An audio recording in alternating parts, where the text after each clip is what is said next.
pertama untuk pembakuan larutan NaOH kita harus menimbang saksama kalium diftalat sebanyak 400 mg. Timbangannya kita nolkan terlebih dahulu. Kemudian kita mengambil kalium diftalat yang telah dikeringkan sebanyak 400 mg.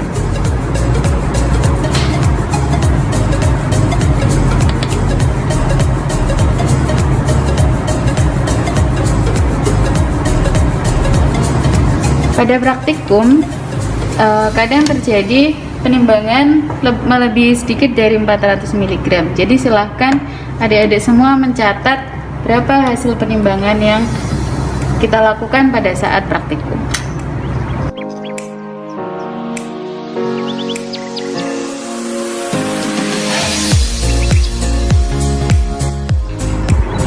Langkah pertama kita melakukan pembakuan larutan NaOH dengan memasukkan larutan NaOH ke dalam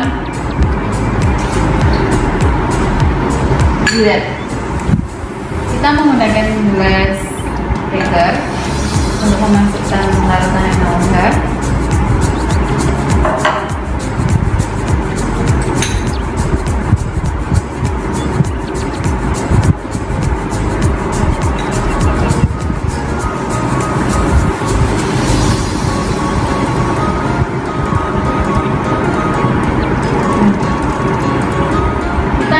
Setting bahwa larutan mengisi bulat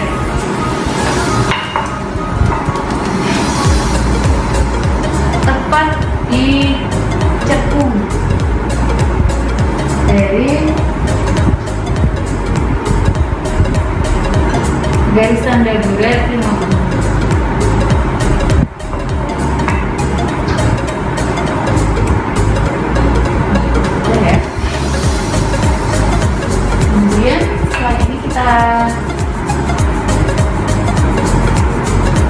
Masukkan kalium diftalat untuk kita larutkan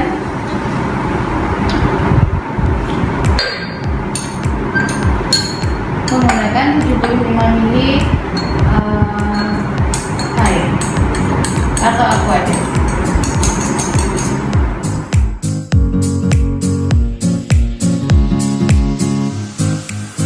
Tambahkan 75 ml aquades bebas CO2, kemudian kita aduk, kita masukkan ke dalam Erlenmeyer.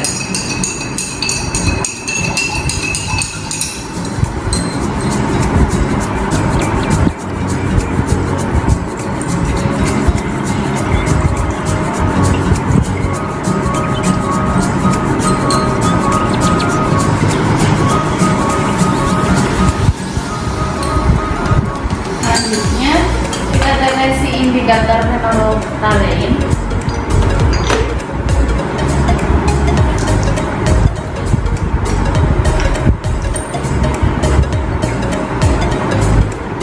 Cukup 2 tetes saja. Kemudian kita lakukan titrasi dengan cara tangan kanan memegang Erlenmeyer dan tangan kiri memegang keran pada bulat.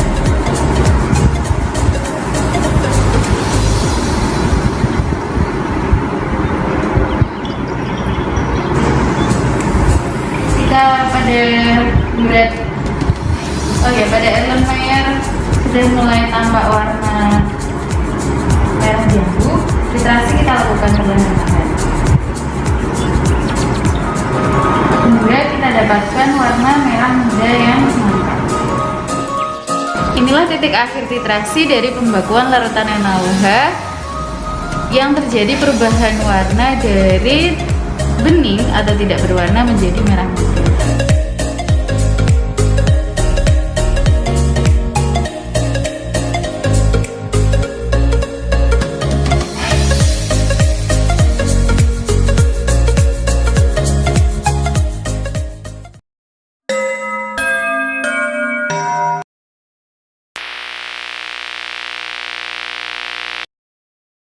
video tutorial praktikum penetapan kadar asam cuka perdagangan menggunakan metode analisis titrasi alkalimetri. Kasus aplikasi pada bidang farmasi, ya, sebuah botol berisi larutan asam asetat atau asam cuka perdagangan dengan konsentrasi tertentu. Nah, tugas Anda misalnya sebagai seorang apoteker yang bekerja di laboratorium BPOM akan melakukan analisis penetapan kadar asam cuka makan produksi industri rumah tangga dengan metode titrasi. Nah, selanjutnya bagaimana menentukan konsentrasi asam asetat atau asam cuka perdagangan tersebut menggunakan prinsip titrasi. Nah, untuk menentukan kadar atau konsentrasi larutan asam asetat atau asam cuka perdagangan dapat dilakukan dengan metode titrasi alkalimetri.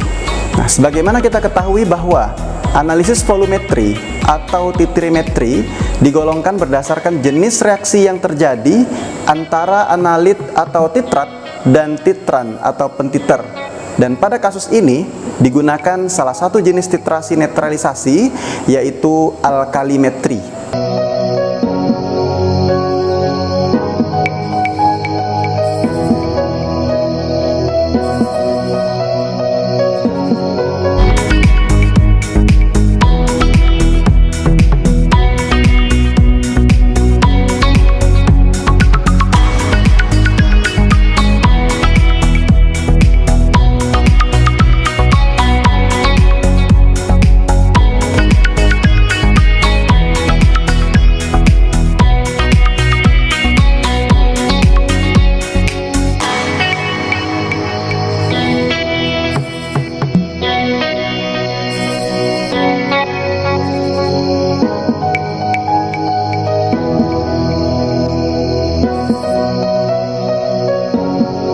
Untuk menentukan titik akhir titrasi, maka diperlukan suatu indikator. Nah, indikator yang digunakan dalam percobaan ini adalah phenolphthalein atau sering disebut dengan indikator PP. Nah, indikator ini akan memberikan perbedaan warna yang mencolok dalam medium asam dan basa.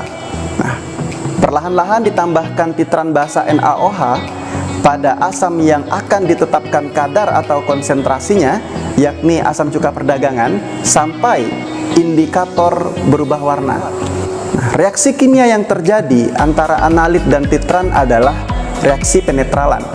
Asam direaksikan dengan basa akan menjadi garam dan air. Dalam hal ini, sebagai sampel adalah asam asetat perdagangan atau asam cuka, kemudian dititrasi dengan larutan standar sekunder NaOH, maka akan menghasilkan produk CH3COONA plus H2O.